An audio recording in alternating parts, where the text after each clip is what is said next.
시청자 여러분 안녕하세요. 알기 쉬운 보험으로 인생 설계를 도와드리는 인생설계 원픽 진행의 이승입니다. 100세 시대를 위한 선택, 살다 보면 겪게 되는 크고 작은 일들도 있고 또 변화하는 세상만큼이나 보험도 진화를 하죠. 이 보험에 대해 궁금한 모든 것들과 또 여러분들의 인생 설계를 위한 원픽 함께 고민해드리겠습니다. 오늘도 인생 설계 원픽과 함께 하시면서 하루하루의 생활을 설계하는 법 함께 찾아가 볼게요. 인생 설계 원픽은 유튜브에 서울경제TV라고 검색하신 후 아래 나와 있는 방법을 통해 실시간으로 함께 하실 수 있습니다. 아울러 본방송에서 제공하는 정보는 전문가들의 조언일 뿐 해당 보험에 대한 가치나 수익률은 보장하지 않습니다. 자, 그럼 인생 설계 원픽 지금부터 시작하겠습니다. 오늘은 두 분의 전문가께서 나와 계시는데요. 먼저 인사 나눠보겠습니다. 전문가님 어서 오세요. 네, 한 분 한 분 시청자분들께 소개 먼저 부탁드려 보겠습니다. 천선욱 전문가님부터 인사 나눠주세요. 안녕하세요. 우리가 매일 바쁘게 살아가면서도 결국 찾는 건 하나, 행복입니다. 고객님의 소소한 행복까지 챙겨드리는 행복 전도사 천선욱 전문가입니다. 오늘은 우리 건강을 위협하는 대표적인 질환, 암과 순환계 질환의 치료비 현황과 대비 방법에 대해서 이야기 나눠보도록 하겠습니다. 네, 좋습니다. 오늘 어떤 이야기 또 전해주실지까지 얘기를 해주셨는데요. 또 이 주제들을 통해서 어떤 행복 전달해 주실지 너무 기대가 됩니다. 자, 그러면 또 최종민 전문가님도 한번 소개 부탁드리겠습니다. 안녕하세요. 보험을 읽어주는 남자 최종민 전문가입니다. 자, 보험은 무형의 상품이죠. 눈에 보이지 않기 때문에 그 어느 때보다도 객관적인 해석이 필요한데요. 자, 지금도 좀 더 알기 쉽게 보험의 세계를 안내해 드리도록 하겠습니다. 네, 이렇게 또 인생설계 원픽에 자주 찾아와 주시는 최종민 전문가님까지 인사 나눠봤습니다. 자, 저희는 그럼 첫 번째로 주제부터 바로 확인해 보도록 할 텐데요. 화면을 통해서 만나보겠습니다.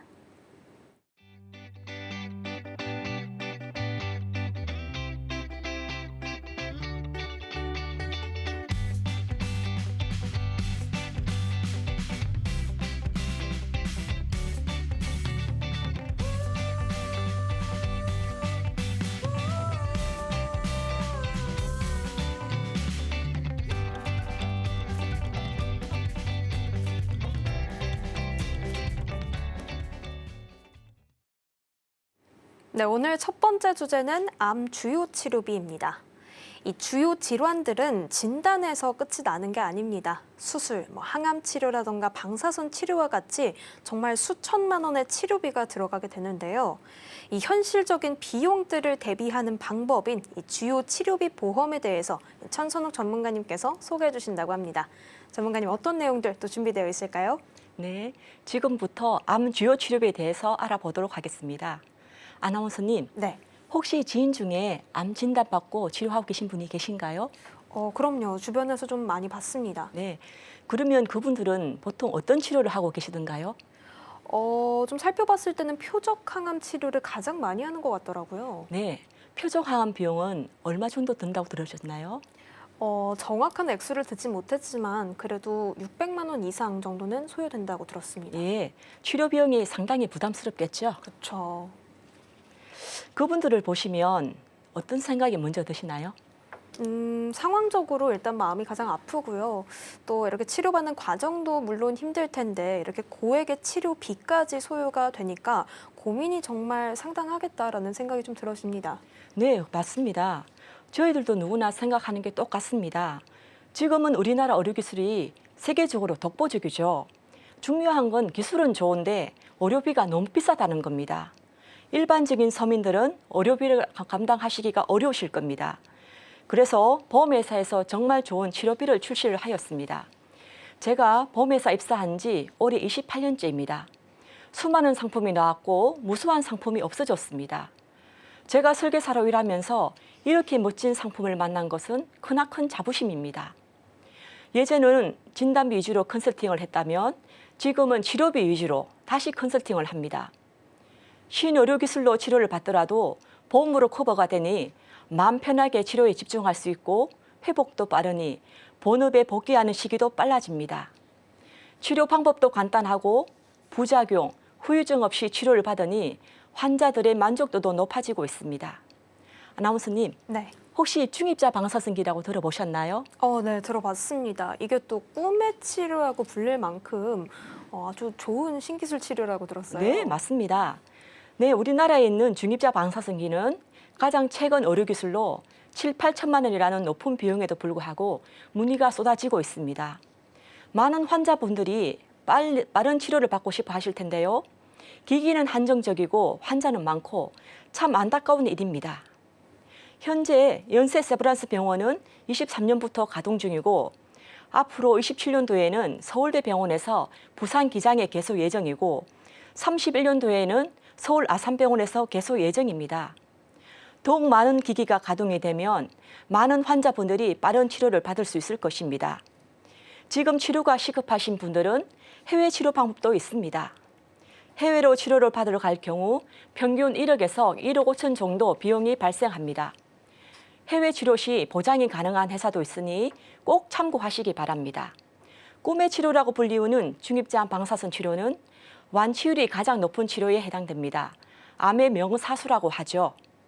중입자만큼이나 중요한 항암 약물 치료제가 있습니다.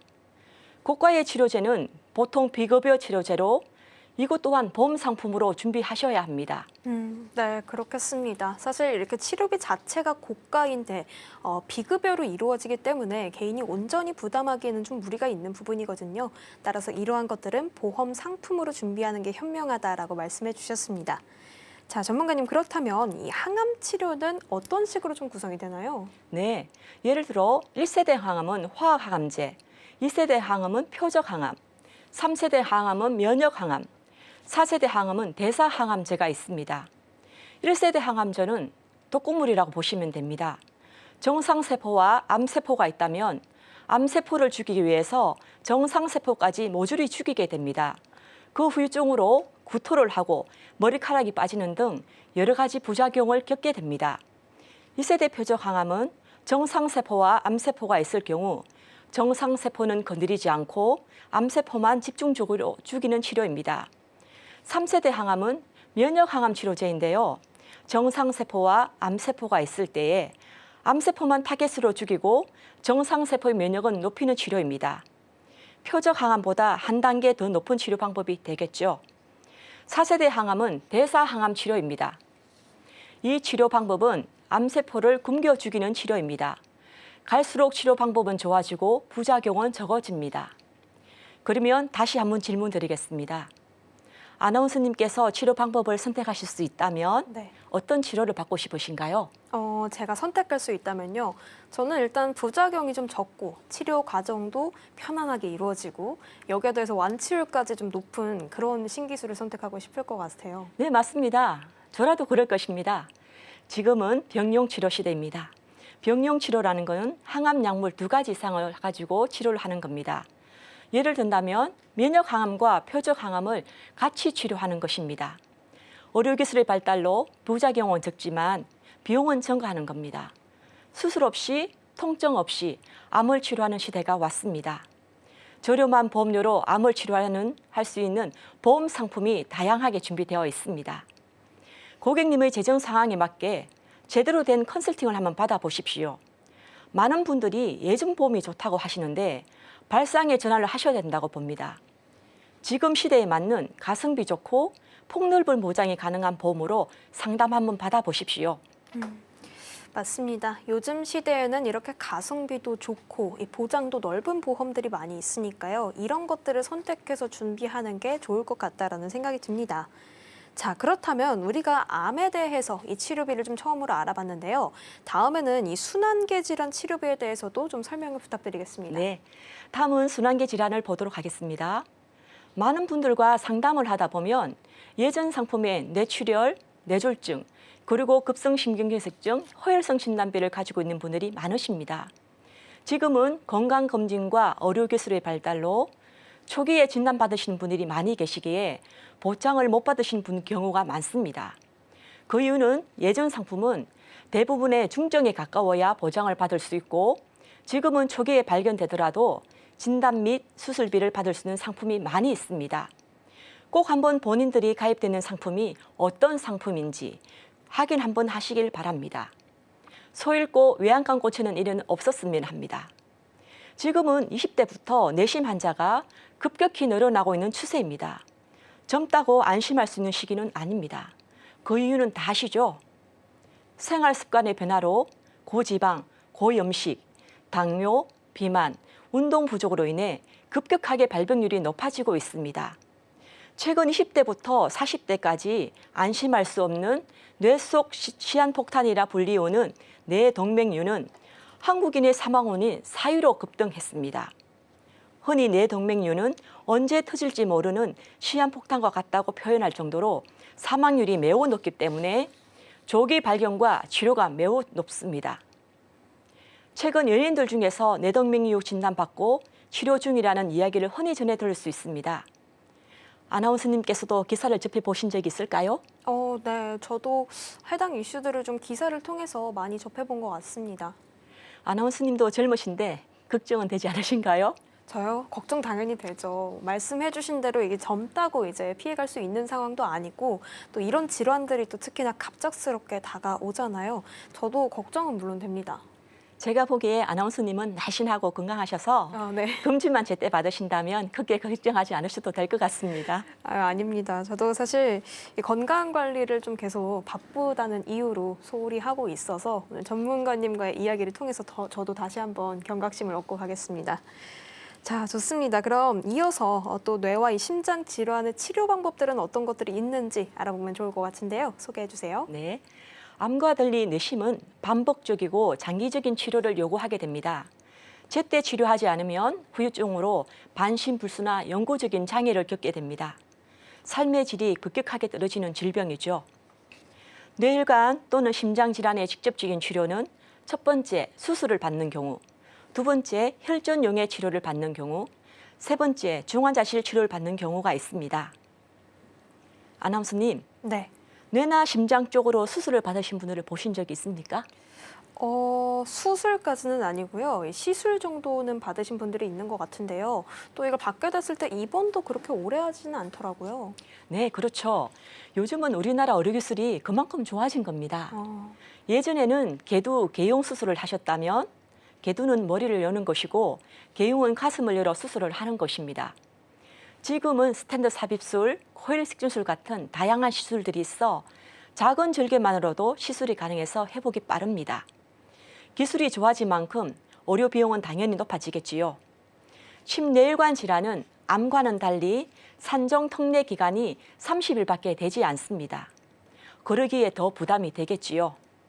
치료 기간은 평생이며 비용은 점점 늘어납니다. 소득은 줄어드는데 치료 비용은 늘어날 텐데 어떤 준비를 하고 계신가요? 그러므로 내심 치료비는 반드시 준비되어야 합니다. 심뇌혈관 질환은 장기적인 관리가 필요하기 때문에 수술을 안 한 사람은 있어도 한 번만 수술을 한 사람은 없습니다. 평균 수명이 길어지기 때문에 치료할 때마다 반복해서 받을 수 있는 보험이 준비되어야 합니다. 10년간 또는 만기까지 계속적인 보장을 받을 수 있어야 합니다. 한 번 받는 진단비와 달리 반복해서 받는 치료비가 더욱 가성비가 좋습니다. 네, 전문가님께서 이 진단비 같은 경우들은 1회 안에 한정이 되어 있다 보니까 한 번 받는 진단비와 다르게 이렇게 반복적으로 받을 수 있는 치료비를 가성비 있게 챙겨가야 된다라고 계속해서 강조해주고 계십니다. 자, 그렇다면요, 전문가님, 이 순환계 쪽 안에서 이 치료비 말고 진단비는 우리가 좀 어떻게 준비할 수 있을까요? 네, 여기에서 팁을 하나 드리자면 암과는 달리 순환계 질환은 모든 병원에서 보장받을 수 있는 상품을 가입하시는 것을 추천드립니다. 왜냐하면 심혈관 질환은 급작스럽게 발병하는 것이며 환자가 병원을 선택할 수 없습니다. 골든타임 내에 치료를 받아야 하는데 가장 가까운 병원으로 이송이 되겠지요. 그러기에 상급 병원이만이 아닌 모든 병원에서 치료가 가능한 보험으로 가입하는 것이 유리합니다. 예를 들어 연봉 5천만 원 직장인이 심장 수술을 한다면 평균 수술비 3,700만 원 정도가 소요되며 부수적으로 간접 치료비, 생활비를 모두 준비하시려면 연간 1억 정도 손실 비용이 생깁니다. 이것 또한 보험만 잘 준비되어 있다면 치료에 전념할 수 있겠죠. 네, 맞습니다. 전문가님 말씀대로 우리가 치료할 때는 정말 막대한 이 치료 비용이 들게 되죠. 이렇게 좀 꼼꼼하게 팁을 가져간다면 든든한 또 치료 생활이 또 가능하다라고 좀 생각이 들어집니다. 오늘 이 암부터 해서 순환계까지 치료비에 대해서 좀 넓게 알아가는데요. 마지막으로 한마디 말씀까지 좀 덧붙여 주시면 좋겠습니다. 네, 오늘은 암과 순환계의 치료비 현황과 대비 전략을 알아보았습니다. 질병은 예고 없이 찾아오지만 준비된 사람에게는 위기가 기회가 될 수 있습니다.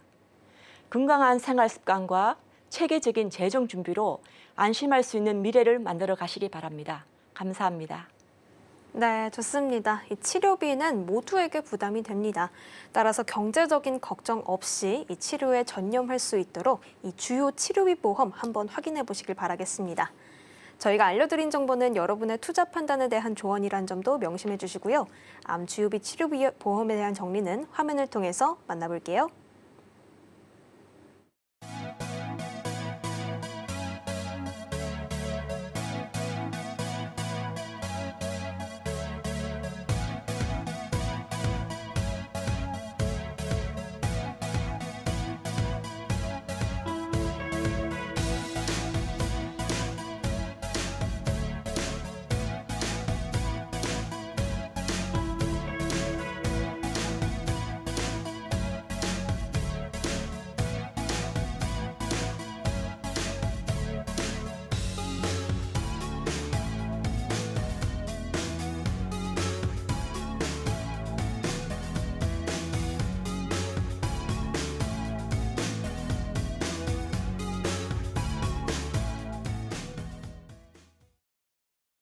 네, 다음 주제도 한번 확인해 보겠습니다. 화면을 통해서 만나보시죠.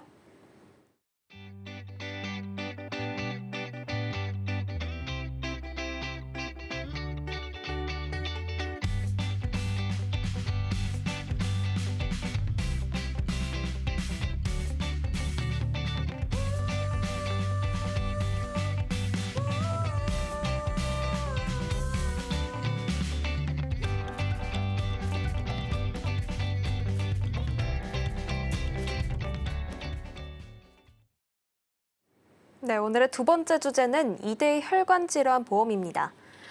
조금 전에도 살펴봤던 내용이 또 한번 이렇게 등장을 하는데 그만큼 중요하다는 거겠죠. 자, 따라서 오늘 최종민 전문가님과 함께 이 2대 혈관 질환 보험 어떻게 핵심만 준비하면 되는지 살펴보겠습니다. 전문가님. 안녕하세요. 네. 제가 이번 두 번째 주제로는 이제 2대 혈관 질환 부분에 대해서 내용을 좀 준비를 해봤는데요. 자, 처음에 전문가님께서 암 주요 치료비나 순환계 질환 관련해서 내용을 아주 면밀하게 자세히 이렇게 설명을 좀 해주셨습니다. 근데 이제 많은 분들이 암에 관련돼서는 많은 거를 경각심을 갖고 준비를 해주시는 반면 아직까지도 2대 질환, 뭐 뇌나 심장 쪽의 혈관 질환은 그렇게 크게 비중을 두고 있지 않는 게 현실입니다. 그 이유가 뭐냐면 일단 어떻게 준비를 해야 되는지 내용을 잘 모르기 때문에 준비를 좀 미흡하게 준비를 하고 있다는 게 지금의 실정인데요. 자, 지금부터 2대 질환의 중요성을 말씀을 해드리도록 하겠습니다. 맞습니다. 사실 이 암보험은 워낙 필수 보험이다라는 이야기들이 많으니까 시청자분들이 자각해서 준비를 하는 경우들이 있는데요. 2대 혈관 질환 보험은 좀 아직인 것 같습니다. 그렇다면 우리가 왜 이렇게 좀 자각에 있어서 차이를 느끼게 되는 걸까요? 일단은 뭐 크게 말씀을 좀 드리자면 예전에 과거 2000년도 초중반의 시절에는 암은 무조건 죽는 병이라고 불치병이라고 간주를 했었습니다. 근데 그에 반면 뇌나 심장 쪽으로는 크게 사망 원인이 부각이 되지 않았기 때문에 그래서 이제 많이들 이제 좀 경각심을 덜 하고 있는 부분이고요. 근데 이제 뇌혈관이나 심혈관 같은 경우에는 굉장히 좀 큰 함정이 있습니다. 암 같은 경우에는 치료만 잘 받으면 지금의 현 의학 기술로는 완치가 어느 정도 바라볼 수 있는 반면 심혈관이나 뇌혈관 같은 경우에는 일단 큰 비용이 들어가고요. 두 번째로는 이제 많은 오랜 기간의 재활 치료가 필요하다는 함정이 있습니다. 그리고 이제 그 다음으로 좀 뭐 문제점을 좀 삼자면 비용이 너무나 큰 비용이 들어가기 때문에 우리 암도 그렇고 이제 뇌나 심장 혈관으로 이제 진단을 받게 되더라도 보험 같은 경우는 납입 면제라는 기능이 있지만 우리가 이제 중대 질환을 진단을 받게 되면은 뭐 숨만 쉬어도 매달 들어가는 비용이 있지 않겠습니까? 뭐 공과금이라든가 핸드폰 요금 하다못해 이제 그 가정에 매달 들어가는 고정 지출이 있는데 우리가 이런 중대 질환 진단을 받게 되더라도 그 모든 비용이 면제가 되지는 않습니다. 그래서 숨만 쉬어도 들어가는 비용이 있기 때문에 요런 이제 뇌혈관이나 심혈관 부분도 큰 금액이 들어가는 치료이다 보니까 좀 든든하게 수술비나 뭐 진단비 형태로도 좀 많은 걸 튼튼하게 준비를 해 볼 필요성이 있다고 보여집니다. 네. 일단은 우리가 왜 좀 자각에 있어서 차이를 느끼게 되는지 살펴봤는데요. 그렇다면 이제 본격적으로 이대 혈관 질환 자체에 대해서 좀 시선을 옮겨보겠습니다. 이대 혈관, 좀 어렵게 느껴지는데요. 어떤 부분들이 포함되어 있고 이 보험 자체는 어떤 것들을 보장해 주는지 소개해 주시면 좋겠습니다. 네, 이대 혈관 질환이라는 담보는 이제 뇌혈관 질환이나 심혈관 질환을 집중적으로 보장하는 보험이고요. 자, 자료에 보시면은 뇌혈관 질환의 종류는 뇌에 출혈이 발생하는 경우 뇌출혈이 9.3% 차지하고 있고, 그리고 50% 차지하고 있는 우리가 흔히 중풍이라고 불리우는 뇌졸중이라는 질환이 따로 있습니다. 그리고 뇌에 발생하는 모든 질병은 총칭하는 뇌혈관 질환으로 구분할 수가 있는데요. 뇌로 가는 혈관이 막히거나 터지면서 발생하는 신체 마비, 그리고 언어 장애, 그 심각한 후유증을 남길 수가 있어서 치료가 매우 빨리 이루어져야 되는 질환입니다. 네. 그리고 제가 아나운서님한테 한 가지 질문을 드리고 싶은 게, 아까 전에 처음 코너 전문가님께서도 이제 순환계 질환 그리고 암 주요 치료비 이렇게 설명을 자세히 들어보셨잖아요. 네네. 자, 여기서 이제 골든타임이 주어집니다. 우리가 이제 소위 말하면 성인 남성이라고 가정을 했을 때 네. 뇌혈관이나 심혈관, 심장질환 같은 경우에 골든타임이 각각 몇 분 안에 응급처치를 해야 되는지 알고 계신가요? 그래도 5분 안에 좀 신속하게 이루어져야 되지 않을까요? 네, 맞습니다. 심장 같은 경우에는 이제 그 증상이 발생이 됐을 때는 우리가 90분 이내에 응급처치를 치료를 받아야 되고요. 그리고 만약에 쓰러졌다, 심정지로 쓰러졌다고 했을 때 골든타임이 4분 이내에 응급처치가 이루어지지 않으면 거의 사망에 이르는 그런 이제 골든타임이 주어지고 있고요. 그리고 뇌에 관련돼서는 증상이 발견됐을 때는 3시간 이내에는 무조건 치료를 받아야 됩니다. 그래서 첫 코너에 전문가님께서 말씀하신 게, 암은 우리가 병원을 선택을 할 수가 있지만 뇌나 심장 쪽은 우리가 병원을 선택을 할 수가 없습니다. 이미 발병이 됐을 때는 빠르게 치료를 받아야 되는 상황이기 때문에 상급 치료나 모든 치료로 보장을 되는 그런 이제 보험 보장으로 준비를 하셔야 되는 부분이고요. 이런 골든타임이 주어지기 때문에 뇌나 심장 쪽은 무조건 든든하게 준비를 하시는 거를 추천해 드리고 있습니다. 네. 그래서 아까 조금 전에 이제 가장 빠른 병원으로 가야 되기 때문에 어떤 병원에서도 보장을 받을 수 있도록 준비해야 된다라고 말씀을 해주신 것 같아요. 자, 그렇다면요, 전문가님, 왜 이렇게 무서운 이 혈관 질환이 우리에게 다가오게 되는 건지 그 인자에 대해서도 살짝 짚어보면 좋을 것 같습니다. 네, 지금 아나운서님께서 정말 중요한 질문을 한 가지를 해주셨는데요.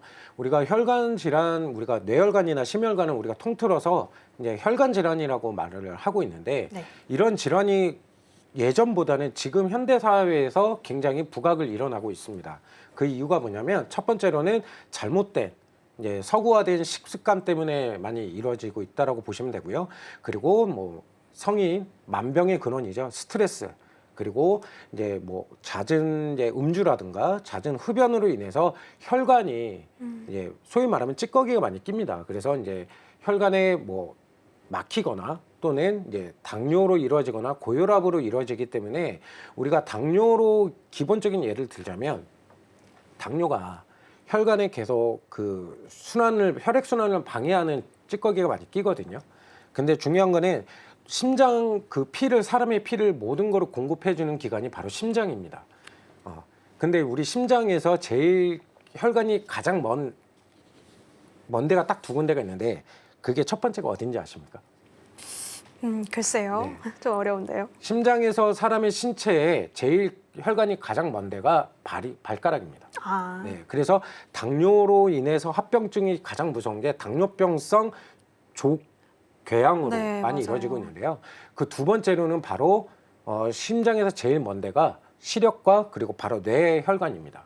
뇌혈관에 원활하게 혈액의 공급이 안 되기 때문에 이 모든 스트레스나 뭐 과도한 음주 그리고 이제 과도한 흡연으로 인해서 혈관이 막히는 부분이 있기 때문에 그런 부분을 진행이 되다 보면 뇌 혈관이 막히거나 우리가 소위 말하는 뇌졸중 그리고 뇌 뭐 경색 이런 부분으로 질환이 될 수 있기 때문에 이 모든 거를 보상을 받을 수 있는 담보를 뇌혈관 담보라고 저희가 지칭을 하고 있거든요. 그래서 뇌혈관 담보로 준비를 하시는 거를 강력 추천해드리고 있고요. 그리고 두 번째로는 이제 심혈관 우리가 이제 스트레스로 인해서 이제 혈관 질환이 많이 이제 부풀어 오르는데요. 우리가 심혈관 질환으로 많이 진단을 받는 계절이 있습니다. 그 계절이 혹시 언제인지 짐작이 가시나요? 저는 겨울일 것 같은데요. 네, 맞습니다. 정확하게 지금 잘 알고 계시는데요. 우리가 혈관 질환이 제일 많이 발병되는 계절이 바로 겨울입니다. 그 이유는 이제 기온이 낮아지기 때문에 온도가 낮아져서 이제 혈관이 수축이 됩니다. 그래서 내가 간혹 추운 날씨에 심장이 바늘로 쿡쿡 찌르는 증상이 느껴본 적이 있다면 한 번쯤은 병원에 진료를 받아서 내 심혈관이 지금 현재 어떻게 되고 있는지 검진을 한번 받아보시는 것을 추천해 드리고 있고요. 이제 우리가 심혈관 같은 경우에는 이제 회사별로 이제 판매하는 담보가 다 다릅니다. 어떤 회사는 허혈성 심장 질환을 담보로 담보로 판매하는 보험사가 있는 반면 일정 회사는 심장 질환 혈관으로 판매하는 회사가 있습니다. 그 두 담보는 엄연하게 보장 범위가 차이가 있기 때문에 그런 부분을 내가 어떻게 준비를 해야 되고 어떻게 보장을 받을 수 있는지는 전문가를 통해서 자세하게 상담을 받아보시는 것을 추천해 드리고 있습니다. 네, 좋습니다. 주요 인자를 설명해 주시면서도 곁들여서 또 소개해 주고 계시지만요. 그래도 다시 한번 구체적으로요. 우리가 이렇게 무서운 이대 질환을 보험으로서 좀 어떻게 준비하면 되는지 더 자세히 알려주시면 좋겠습니다. 네. 첫 번째로는 진단비를 준비를 하셔야 된다고 말씀을 드리고 싶고요. 근데 우리가 이대 질환 진단비는 어느 회사든 가입 금액이 뭐 미성년자가 아닌 이상은 성인으로 가입할 때는 한도가 그렇게 크질 않습니다. 뭐 1,000만 원에서 최대 2,000, 3,000만 원까지밖에 가입이 안 되고요. 근데 중요한 거는 이 진단비를 많이 준비를 하기만 할수록 보험료는 그만큼 더 비싸지겠죠. 그래서 요즘에는 이제 진단비를 과거에는 진단비를 집중을 했다면은 지금은 진단비를 일정 부분만 가입을 하시고 두 번째로는 뭐 아까 처음에 전문가님께서 말씀하셨던 것처럼 이대 주요 치료비나 아니면 순환계 질환 진단비 주요 치료비라는 게 있습니다. 이 주요 치료비가 뭐냐면 최초 진단을 받고 진단비를 수령을 한 후에 어차피 이제 치료는 계속 추적 관찰이나 이런 걸 받아야 되기 때문에 매년 그에 관련된 치료를 받게 되면은 주요 치료비에서 매년 연간 1회씩 지급을 하게 되어 있습니다. 그거를 최대 10년간 주요 치료비에서 반복적으로 보상이 되기 때문에 이런 거를 좀 어떻게 제2의 진단비 형태로 좀 챙겨가는 거를 추천해 드리고 있고요. 그리고 두 번째로는 이제 수술비, 이제 뭐 종수술비라는 담보도 있고 거기에 반면에서 뭐 1에서 112대, 뭐 113대, 뭐 이런 이제 그 N대 수술비라고 있습니다. 그런 거를 철저하게 준비하셔서 내가 차후에 어떻게 보장을 크게 받을 수 있는지도 튼튼하게 준비를 하시는 거를 추천해 드리고요. 자, 마지막으로 이제 수술비가 관열 수술비가 있고 비관열 수술비라는 게 있습니다. 아까 첫 코너에 전문가님께서 뭐 개두 수술, 개흉 수술이라고 말씀해 주셨는데요. 이거를 통틀어서 관열, 비관열이라고 말을 하는데 관열은 바로 살을 짠 수술, 쉽게 말해서 개복한 수술을 우리가 관열 수술이라고 하고요. 비관열 수술은 피를 보지 않는 수술, 쉽게 말해서 우리 복강경 수술이라고 많이 지칭을 하고 있습니다.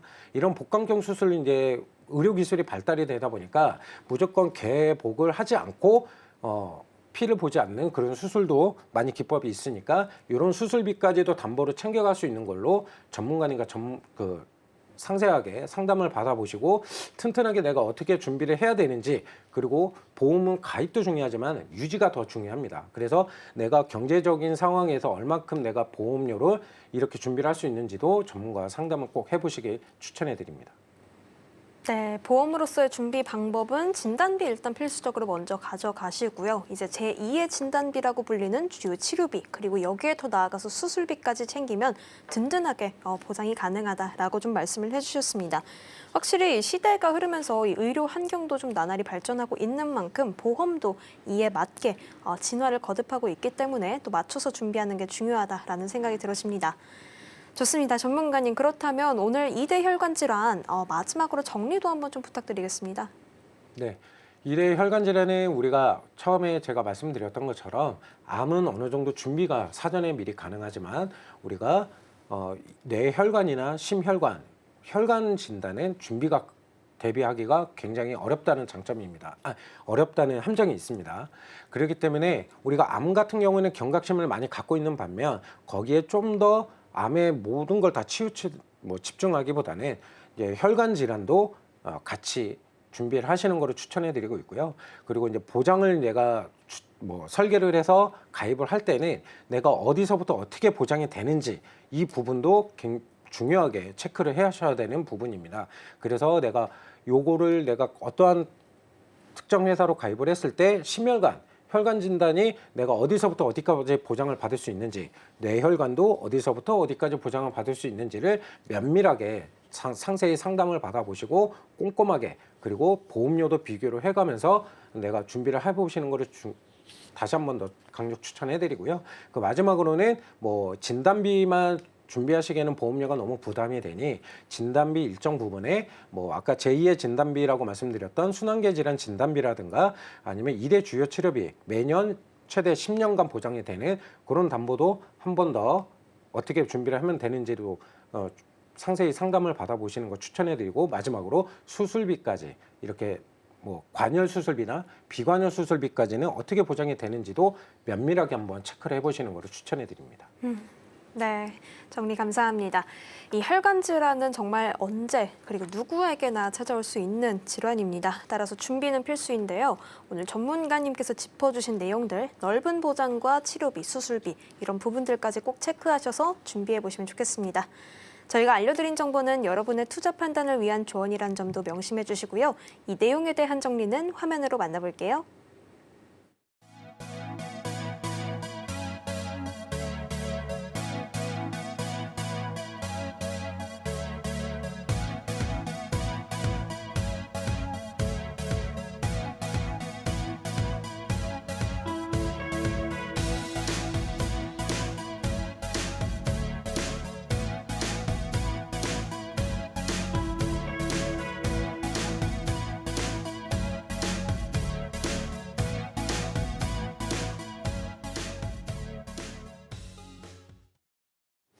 네, 오늘의 마지막 주제도 한번 살펴보겠습니다. 화면을 통해서 만나보시죠.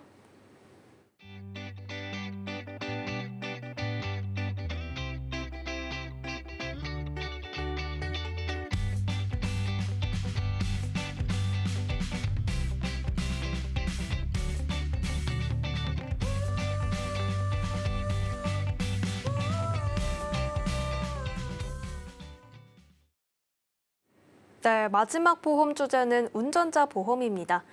참 운전하면서 발생하는 여러 사고들이 있는데요. 과연 이런 사고들이 자동차 보험만으로 해결이 가능할까요? 자, 우리가 놓치고 있는 부분들이 분명히 있는 것 같은데 오늘 최종민 전문가님께서 이어서 이 운전자 보험에 대해서 소개해 주신다고 합니다. 전문가님, 어떤 내용들 준비되어 있을까요? 네, 제가 마지막 코너로 준비를 한 내용이 바로 운전자 보험입니다. 이제는 지금 모든 가정에 자동차가 없는 집안은 없을 겁니다. 네. 그만큼 자동차는 현대 사회에서 없어서는 안 될 이동 수단이 되었는데요. 근데 우리가 자동차를 소유 관리를 하고 있을 때는 자동차 보상 배상법이라고 해서 우리가 줄여서 자배법이라고 많이 합니다. 자배법상 무조건 자동차 보험은 의무 갱신을 하고 있는 게 바로 지금의 법안입니다. 근데 자동차 보험은 의무 보험이기 때문에 많은 분들이 당연시하게 갱신을 많이 하고 있는 반면 운전자 보험은 생각보다 준비하고 있지 않는 게 바로 지금의 현실입니다. 그래서 많은 분들이 이제 자동차 보험에서 모든 걸 다 보상해 주는 게 아니야 라고 이렇게 잘못된 인식을 하고 있는데요. 자, 지금부터 운전자 보험을 왜 가입을 해야 되고 운전자 보험은 왜 필요한지 지금부터 팩트 체크 들어가도록 하겠습니다. 네, 좋습니다. 많은 분들이 전문가님께서 말씀해 주신 대로 꼭 내가 운전자 보험까지 들어야 하나라고 고민을 하시더라고요. 자, 그렇다면 바로 우리가 운전자 보험에 대한 필요성 체크해 보면 좋을 것 같습니다. 이어서 설명해 주세요. 네, 맞습니다. 근데 자동차 보험에서는 크게 함정이 있습니다. 우리가 인사사고가 발생을 했을 때 세 가지 책임이 따라오는데 네. 혹시 아나운서님 뭐 그 세 가지 법적인 책임이 따라오는 거 혹시 알고 계신가요? 민사요? 네, 민사적인 부분도 있고 인사사고가 났을 때.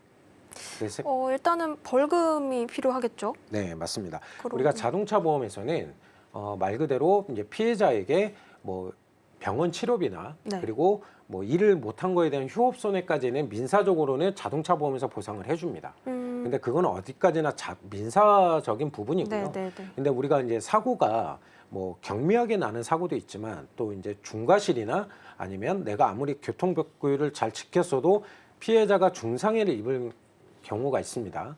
이제 중과실이나 중상해로 인해서 이제 운전자가 이제 보상을 해줘야 될 때는 법적으로 또 형사적인 책임이 따라오게 돼 있습니다. 그래서 뭐 형사 합의금이나 아니면 그 형사 합의를 했다는 거는 이제 법정 소송 제기가 됐다는 얘기거든요. 그러기 위해서는 우리가 변호사를 또 선임을 해야 되는데 이 모든 비용을 보상을 받기 위해서는 자동차 보험에서는 보상을 해주지 않는다는 게 큰 함정입니다. 그래서 운전자 보험을 준비를 해야 되는 이유가 첫 번째로는 이제 피해자 1인당 가입 금액의 한도 내에서 이제 형사 합의를 볼 수 있다는 부분하고요. 그리고 두 번째는 법정 소송이 제기됐을 때 변호사를 선임을 해야 된다는 거. 근데 이 변호사 선임 비용도 과거의 운전자 비용에서는 형사 조사 단계에서는 방어 비용에서 이제 변호사 선임 비용을 보장을 못 받았지만 지금은 현재는 경찰 조사 단계에서부터 변호사를 보상을 받을 수 있다라는 거. 이 부분도 체크를 해보시면 좋을 것 같고요. 그리고 이제 이제 마지막 세 번째는 벌금입니다. 나라의 이제 벌금이 이제 책정이 되는데 이 벌금도 뭐 기존의 일반 도로에서 중과실이나 중상해로 벌금이 나라에서 부과될 때는 최대 2천만 원, 그리고 스쿨존에서 사고가 났을 때는 최대 3천만 원까지 벌금이 부과가 되기 때문에 이런 부분에 대해서 크게 보장을 받을 수 있는 보험은 바로 운전자 보험이라고 말씀드리고 싶습니다. 네, 그렇군요. 그렇다면 방금 짚어주신 부분들이 이제 형사적인 책임에 해당하는 것이고 이를 운전자 보험이 관할하고 있다라는 건데 이런 형사적인 책임들이 대체적으로는 어떤 중과실 사고에서 많이 발생할 수 있잖아요. 네, 그렇습니다. 실제로 이렇게 중과실이 좀 많이 일어나는 좀 대형 사고들이 좀 자주 발생을 하는지 이 교통사고의 현황을 저희가 좀 살펴보면 좋을 것 같아요. 실제로 이런 부분들이 일상적으로 운전자분들이 좀 많이 걱정을 해야 되는 부분일까요? 네, 그 특히 이제 통계청에 따르면은요, 자료 화면도 보시면 아시겠지만 네. 이제 교통사고가 지금 매년 조금씩 이제 좀 그래프식으로 들쑥날쑥합니다. 어떤 한 해는 교통사고가 좀 줄어든 반면 어떤 한 해는 급증하고 있는 한 해를 기록하고 있는 부분도 있는데요. 자, 우리가 운전자 보험에서 보상을 받는 게 바로 형사합의금이나 벌금 그리고 변호사 선임 비용을 제가 대표적으로 말씀드렸습니다. 근데 이 교통사고가 내가 중대법규를 위반하지 않고 법규 위반을 하지 않고 이제 안전운전을 하고 있는데도 불구하고 차량의 관리 소홀로 인해서 차량 결합으로 인해서 또는 인사사고가 발생이 됐을 때 그 피해자가 6주 이상 진단을 받게 되면은 거기에 또한 또 중상해로 형사합의를 또 보게 돼 있습니다. 그래서 내가 꼭 나는 안전운전하는 사람이야. 그리고 나는 모든 신호를 다 지키는 사람이야. 그렇게 하더라도 인사사고가 났을 때 기본적으로는 자동차 보험에서는 민사까지는 보상이 되지만 그 이후에 보상 같은 경우에는 운전자 보험 없이는 모든 비용을 자기 자비로 이용을 해야 된다는 거. 네. 그 부분은 좀 보시면 될 것 같고요. 예로 들어드리자면 강서구에서 한번 일어난 인사사고입니다. 50대 운전자가 이제 우회전을 하는데 이제 신호를 못 본 거죠.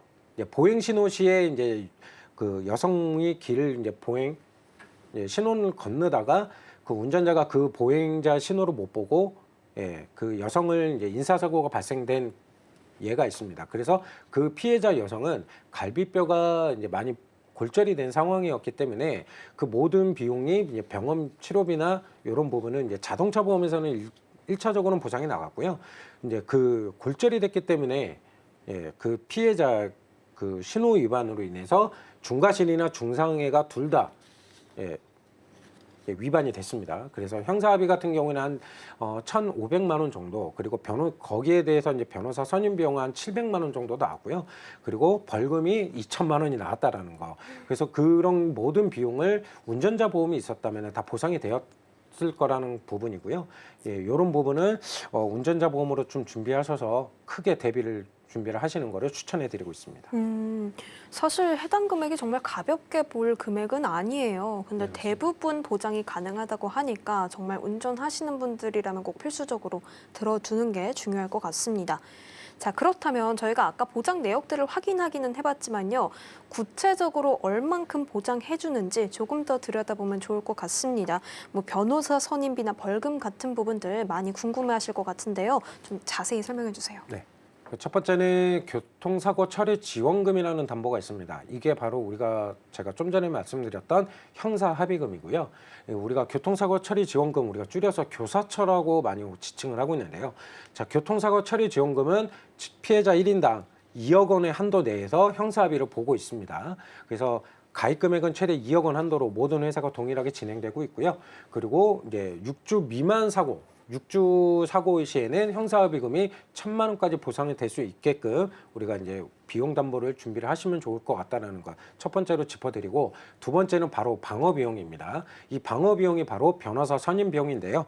아까 좀 전에 말씀드렸던 것 같이 방어 비용은 예전에는 이제 교통사고 조사 단계에서는 포함이 안 됐지만 지금은 모든 회사가 교통사고 이제 그 형사 조사 단계부터 방어 비용을 보상을 해주기 때문에 우리가 모든 법적 응대는 초기 응대가 가장 중요합니다. 그래서 이제 부담 없이 그런 이제 법정 소송이 제기됐을 때 변호사 선임 비용을 경찰 조사 단계에서부터 보상을 받을 수 있게끔 방어 비용 가입 금액은 최대 5천만 원까지 모든 회사가 동일하기 때문에 그거를 이제 상세하게 한번 준비를 해보시는 게 좋을 것 같고요.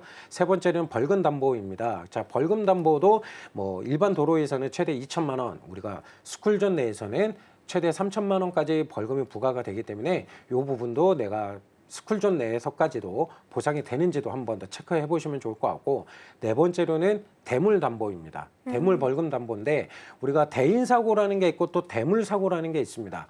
우리가 이제 대물 사고 같은 경우에는 소위 말해서 이제 무과실 사고, 무과실 사고라고도 많이 호칭을 하고 있는데요. 인사사고가 아니라 남의 재산에 피해를 줬을 때도 나라에서 대물을 피해에 대한 것에 대해서 500만 원까지 벌금이 부과될 수 있습니다. 그래서 운전자 비용 담보에서 대물 벌금 가입 금액 최대 500만 원까지 모든 회사가 동일하기 때문에 이 부분을 챙겨가시는 거를 이제 추천해드리고, 마지막으로 이제 이거는 모든 회사가 판매되고 있는 담보는 아니고요. 급발진으로 인해서 사고가 발생 시에 변호사 선임 비용이 따로 이제 준비가 되어 있는 회사가 있습니다. 이것도 이제 전문가 통해서 내가 급발진까지 보상이 될 수 있는 비용 담보가 있는지를 회사별로 한번 면밀하게 상담을 받아보셔서 준비하시는 것을 추천해드리고 있습니다. 네, 좋습니다. 어느 정도를 보장을 해주는지 정말 구체적으로 설명을 해주셨는데, 이제는 그렇다면 운전자 보험을 가입해야 되는 우리 시청자분들의 입장을 조금 더 자세히 들여다보자면요. 누구나 들어야 되는 건지 이런 부분도 궁금해하실 것 같아요. 그리고 가입 시기가 따로 좀 정해져 있는지, 추천해줄 만한 어떤 시기가 있는지 이런 전반적인 내용들 궁금해할 것 같은데 답변을 좀 해주신다면요. 지금 아나운서님께서 뭐 누구나 가입을 해야 되는지, 가입을 한다면 가입 시기가 언제인지를 한번 여쭤보셨어요. 자, 누구나 가입을 해야 되는 게 맞고요. 자, 내가 지금 현재 운전을 하지 않고 면허증만 소지하고 있더라도 무조건 운전자 보험은 가입을 하시는 거를 추천해드리고, 가입 시기는 바로 지금 가입을 하셔야 된다는 겁니다. 자, 도로교통법이 계속 개정이 될 때마다 거기에 맞게 운전자 보험도 계속 개정이 되기 때문에 비싸게 2, 3만 원, 4, 5만 원 이렇게 하실 필요는 없고요. 딱 기본 계약의 운전자 비용 담보만 구성을 해서 모든 전연령 최대 80세까지, 물론 직업급수에 따라서 보험료는 좀 차별이 있을 수는 있습니다. 차이가 날 수는 있지만 직업급수 1급 기준으로 따졌을 때 전연령 80세까지는 모든 운전자 보험이 10,000원대로 충분히 가입을 하실 수가 있습니다. 그래서 이제 뭐 잡다하게 뭐 이것저것 뭐 상해 담보나 이런 거를 운전자 보험에다가 하시기보다는 상해 담보는 건강보험에다가 준비를 하시고 운전자 보험은 딱 비용 담보만 이제 구성을 하셔서 월 10,000원대로 지금 바로 가입을 하시는 거를 추천해드리고 있습니다.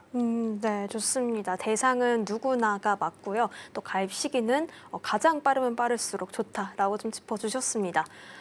여기에 이어서 아까 이제 보험료 말씀을 좀 해주셔서 또 추가적으로 여쭤보자면요.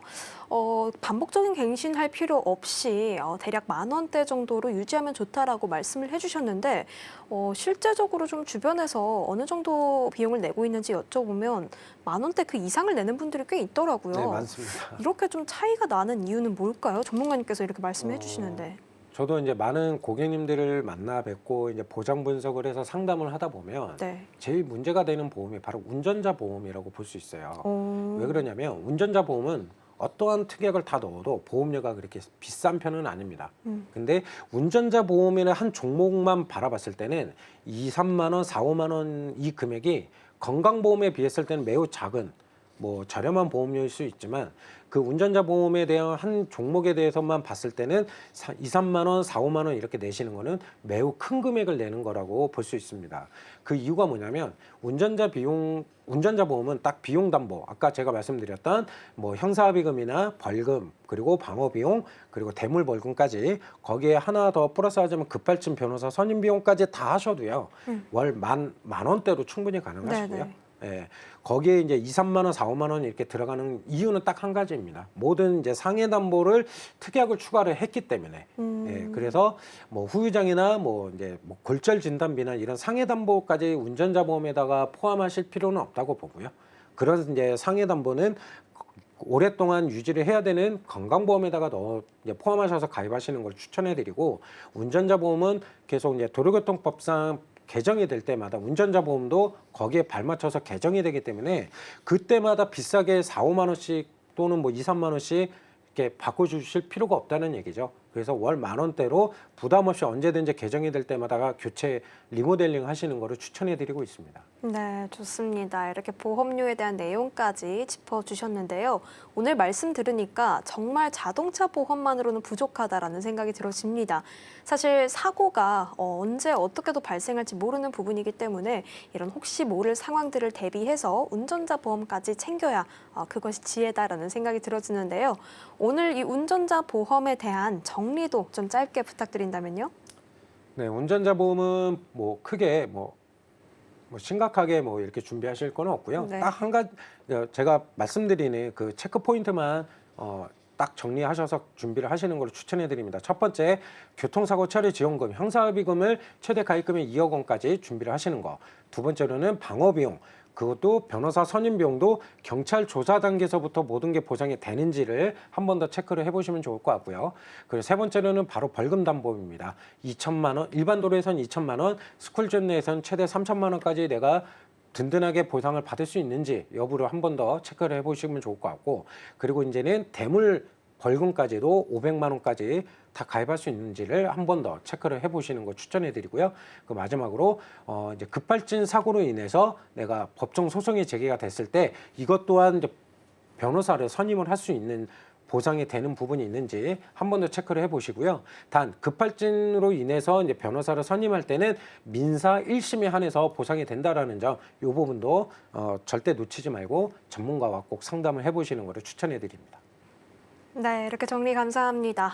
형사적인 책임으로부터 보장을 해주어서 사고가 발생할 이 위급하고 위험한 상황으로부터 보호를 해주는 운전자 보험에 대해서 알아봤습니다. 저희가 알려드린 정보는 여러분의 투자 판단을 위한 조언이란 점 명심해 주시고요. 운전자 보험에 대한 정리는 화면으로 만나보겠습니다.